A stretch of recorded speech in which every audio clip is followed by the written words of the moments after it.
یو ډیره حیرانونکې او عجیبه واقعه چې یو مریض سره شوې ده چې هغه ته به قبض او کله چې د هغه سټي سکین وشو نو د هغه په خېټه کې یو موبایل چې د شپږو میاشتو نه د په خېټه کې دغه موبایل پروت و. دا ویډیو تاسو سره شریکوم چې په کومه طریقه باندې بیا ډاکټرانو د اپریشن کړی دی او نور حقیقت څه تر اخره را سره پاتې شي. قدرمنو دوستانو دا واقعه د مصر په اسوان یونیورسيټي هاسپټل کې مخې ته راغلې ده چې دغه مریض نوم محمد اسماعیل او ویلي چې ماته به اکثره وخت د قبض تکلیف و. ډاکټرانو چې کله د هغه د خېټې سټي سکین وکړو نو معلومه شوه چې د په خېټه کې یو داسې سسیز انختی دی چې د هغې د وجې نه د خوراک هم نه ازمیږي. نو دوی زر تر زره د اپریشن کولو فیصله وکړه او کله چې د اپریشن شروع شو نو د خېټې نه یو وړوکی شانتې موبایل راوویستو چې هغه د پلاستیک په تیله کې کلک کلک تاو شوی و. ډاکټرانو چې کله د ده نه پوښتنه وکړه چې د دې خو ډېر وخت شوی یعنې څو میاشتې شوي دي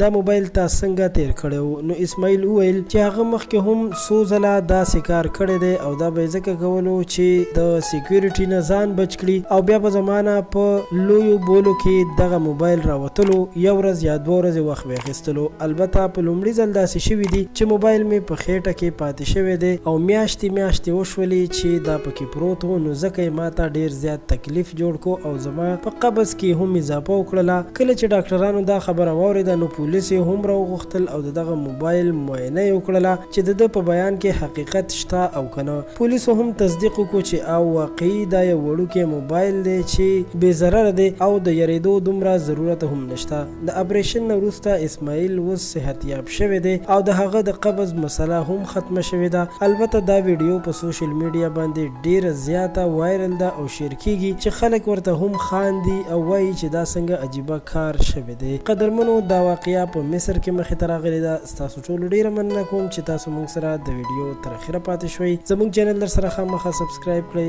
چې د خان کلیک راتلونکي ویډیوګانې او په زړه پورې معلومات تاسو ته په اسانۍ در ورسي. تر بیا مو په لوی الله سپارم.